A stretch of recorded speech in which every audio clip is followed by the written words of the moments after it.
Market analysis of Nifty 50। जैसा कि आप सबको पता है कि मैं आपके साथ में रोज स्मार्ट मनी कॉन्सेप्ट के बेसिस के ऊपर आपको ट्रेडिंग नॉलेज प्रोवाइड कर रहा हूँ, ताकि आप day to day real market के अंदर ट्रेडिंग को अप्लाई कर सको और अच्छे से उसको ट्रेड कर सको। ठीक है। अपन ने क्या बात कही थी कल? अपन ने कल मेजर जो बात कही थी, अपने जो लेवल्स थे वो कौन कौन से लेवल्स थे वो मैंने आपको मार्क करके ऑलरेडी बता दिए थे कि सेलिंग के लिए मैंने आपको ये वाला लेवल बताया था और बाइंग के लिए मैंने आपको ये वाला ऑर्डर ब्लॉक यहाँ पे मार्क करके बताया था। ठीक है। मार्केट ओपनिंग हुई है, थोड़ी बहुत गैप अप, गैप के बाद में मार्केट पूरे दिन फिर से एक रेंज के अंदर बाउंड होकर रह गया और सबका पैसा खा गया। 2 दिन से मार्केट ने सारे पैसे खा गए, जितने भी लोग कमाए होंगे यहाँ पे, कहीं पे भी कमाए थे, उन्होंने अगर जोर जोश में यहाँ पे भी अगर ट्रेडिंग करी होगी, और 2 दिन के अंदर तो ऑप्शंस वाले जो नए ट्रेडर्स होते हैं वो बिल्कुल सबर नहीं कर पाते, और उनका पेशेंस लेवल मार्केट ने इतना ले लिया कि उनके काफी ज्यादा लॉसेस आज उनको देखने को मिले होंगे। ठीक है। ऐसी गलती आप ना करो और ऐसे लेवल्स के अंदर आप ना फंस जाओ, इसलिए आप मेरे चैनल को सब्सक्राइब कर सकते हो, ताकि आपको एग्जैक्ट और एक्यूरेट जो एनालिसिस है वो आपको देखने को यहाँ पे मिलेगी। ठीक है। जो भी मेरे सब्सक्राइबर्स थे और जो मेरे टेलीग्राम ग्रुप पे ज्वाइन है फ्री ऑफ कॉस्ट वाले पे, वहां पे मैंने आपको सब कुछ बता रखा है कि जब तक प्राइस यहाँ पे ना पहुंच जाए और यहाँ पे ना पहुंच जाए, उसके बीच में आपको सिर्फ लोअर टाइम फ्रेम के ऊपर स्ट्रक्चर मार्किंग करते हुए ट्रेडिंग को करते रहना है। ठीक है।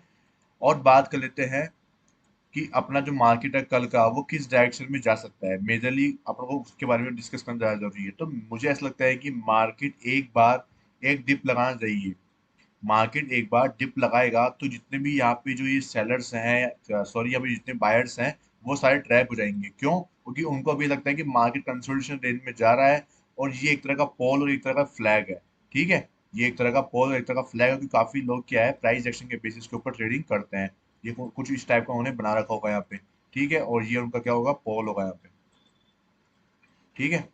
अब जैसे ही ये ब्रेक होगा यहाँ पे, तो काफी लोग क्या सेलिंग भी जाएंगे, लेकिन उनको ये लेवल नहीं पता होगा और मार्केट यहाँ से रिवर्स होने के काफी ज्यादा चांसेस मार्केट को मिल जाएंगे। जैसे ही ब्रेक होगा, सारे सेलिंग में घुसेंगे और मार्केट यहाँ से एक रिवर्सल तगड़ा दे सकता है, आपको एक बड़ा मूव दे सकता है, जो कि अपना टारगेट है यहाँ तक जाने के लिए तैयार हो सकता है। ठीक है। और अगर ऊपर का लेवल ब्रेक होता है, तो ऊपर का लेवल ब्रेक होगा तो अपन को क्या करना है, अपन को लोअर टाइम फ्रेम के ऊपर ट्रेडिंग को कंटिन्यू रखना है। ठीक है। लोअर टाइम फ्रेम के ऊपर ट्रेडिंग को कंटिन्यू रखना है, क्योंकि लोअर टाइम फ्रेम के आपके स्टॉप लॉस छोटे रहेंगे। अगर आप इसे पोल और फ्लैग के ऊपर ब्रेकआउट के ऊपर आप ट्रेडिंग लेते हो, तो आपका स्टॉप लॉस या तो इस लास्ट लो के ऊपर होगा। ठीक है। सेफ स्टॉप लॉस उसे ही बोलते हैं जो लास्ट स्विंग लो के ऊपर रखा जाता है प्राइस एक्शन के अंदर। इसलिए आपके स्टॉप लॉस काफी बड़े हो जाएंगे और आपको जो टारगेट है वो ज्यादा खास नहीं मिलने वाला आपको। ठीक है। इसलिए लोअर टाइम फ्रेम पे स्ट्रक्चर मार्किंग करते हुए चलना, और आपकी जो प्रॉफिट्स है वो काफी बड़े रहेंगे। उस केस के अंदर आप एक शानदार प्रॉफिट के लिए जा सकते हो। ठीक है। तो अपसाइड के लिए मैं आपको बता ही दिया है कि आपको क्या करना है, लोअर टाइम फ्रेम में ट्रेड करना है, और यहाँ पे अगर मार्केट नीचे की तरफ आता है तो आपको इस लेवल पे बाइंग के लिए प्लान करना है, और जिसमें मैंने रिफाइनिंग करके आपको एक और जो इंटरनल ऑर्डर ब्लॉक है वो मार्क करके ऑलरेडी बता दिया है। ठीक है।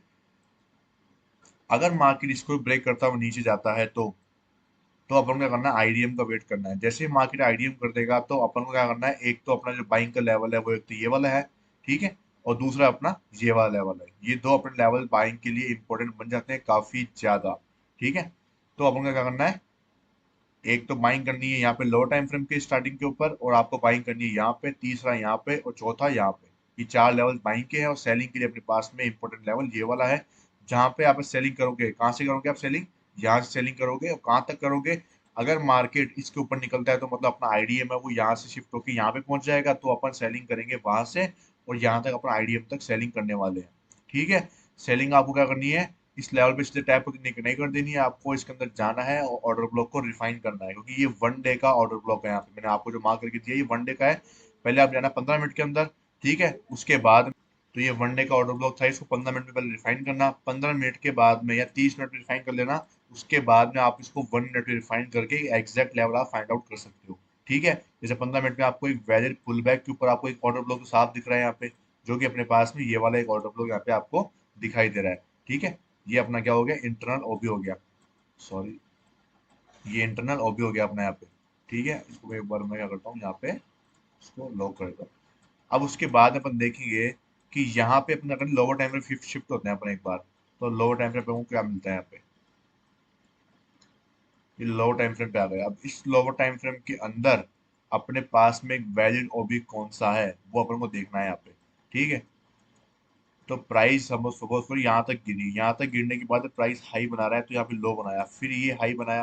ठीक है, और इसी हाई बनने के बाद फिर लो बनाया, फिर प्राइस ने हाई ब्रेक करा, उसके बाद में प्राइस ने लो, फिर ये हाई। तो अब अपने पास में एक वैलिड हाई पॉइंट है, उसके बाद में प्राइस ने यहाँ पे चौक करके ये लो बनाया है। तो अपने पास में वैलिड ओबी कौन सा है यहाँ पे? तो वैलिड ओबी अपने पास में वैसे तो ये होता है, लेकिन इसके अंदर यहाँ पे क्या अपने पास में एफ है, आपको ये चेकआउट करना पड़ेगा। तो ये फर्स्ट कैंडल यहाँ पे ब्रेक करा, सेकंड थर्ड कैंडल यहाँ पे आ गई, तो यहाँ पे अपने पास में एफ नहीं है। तो अपन नीचे शिफ्ट करेंगे, नीचे शिफ्ट करने के बाद अपन देखेंगे इस कैंडल के बाद कि यहाँ पे अपने पास है कि यहाँ पे भी नहीं है, यहाँ पे अपने पास में यहाँ पे भी नहीं है, और ये वाला। ठीक है, तो ये अपने पास में क्या हो गया, वैलिड ओबी हो गया है 1 मिनट के ऊपर। ये हम आपके लिए, मैंने अब ये काम भी कर दिया है। ठीक है, तो आप यहाँ पे जाके सेल आउट कर सकते हो, काफी अच्छा एरिया होगा। आपको दिखाता हूँ मैं, देखो आप इसको अगर मार्क करते हो यहाँ पे, तो आप क्या देख रहे हो यहाँ पे कि 1 डे का जो ये टाइम फ्रेम का ऑर्डर ब्लॉक है, उसके अंदर आपको ये मीन थ्रेशोल्ड का मैंने यूज करा है। इसके अंदर ये प्रीमियम जोन ऊपर का होता है। ठीक है, अब सेलिंग देख रहे हैं तो प्रीमियम जोन 0.5 से लेकर 1 का होगा, तो अपना प्रीमियम जोन के अंदर भी ये ऑर्डर ब्लॉक आ रहा है। ठीक है, दूसरी बात, अगर अपन इसको छोटा करके इस 15 मिनट के अंदर शिफ्ट कर देते हैं इस मीन थ्रेशोल्ड को, तो इस केस के अंदर भी आप देखोगे कि ये ऑर्डर ब्लॉक आपका प्रीमियम जोन के अंदर आ रहा है। ठीक है, प्रीमियम जोन के अंदर मार्केट के अंदर आ रहा है, तो मार्केट के पास ये ऑर्डर ब्लॉक काफी अच्छा एरिया है जहां से मार्केट नीचे की तरफ आ सकता है।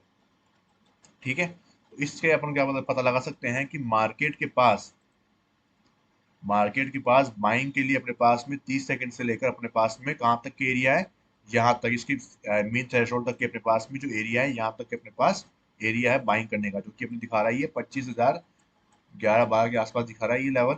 ठीक है, तो आप यहाँ तक बाइंग के लिए जा सकते हो। आप इसने इसके ऊपर टैप हुआ और यहाँ पे आप डायरेक्ट सेल कर दिए। ठीक है, लोअर टाइम फ्रेम के ऊपर भी इंपॉर्टेंट एरिया आपको देखने पड़ते हैं। इसकी आपको इंपॉर्टेंस मैंने आपको यहाँ पे भी बताई थी, और मैंने आपको यहाँ पे भी बताई थी कि लोअर टाइम फ्रेम को जब तक मार्केट टैप नहीं करेगा, आप सीधा बाइंग में जाओगे। यहाँ पे मैंने आपको बताया था कि लोअर टाइम फ्रेम में मार्केट टैप करना जरूरी है एक वैलिड ओबी को। जब भी आप बाय करोगे तो आपका जो वो ओबी है, सॉरी वो अभी है जो आपका, वो क्या करता है, वो आपको दिखाई देगा, काम करता हुआ दिखाई देगा। क्योंकि लोअर टाइम फ्रेम पे लोग क्या करते हैं, चौक का वेट करते हैं और फिर एंट्री बना लेते हैं, लेकिन आपको नीचे देखना जरूरी पड़ता है कि उसने लोअर टाइम फ्रेम के ऑर्डर ब्लॉक के ऊपर टैप करा कि नहीं करा। अगर टैप ही नहीं करा होगा तो वो चौक कितना ही कर दे, वो वापस घूम के नीचे आ जाएगा और आपका स्टॉप लॉस ले जाएगा। ठीक है, तो इन चीजों का खास ध्यान रखा करूंगा। तो बाइंग के लिए बता ही दिए, सेलिंग के लिए मैंने बता ही दिए।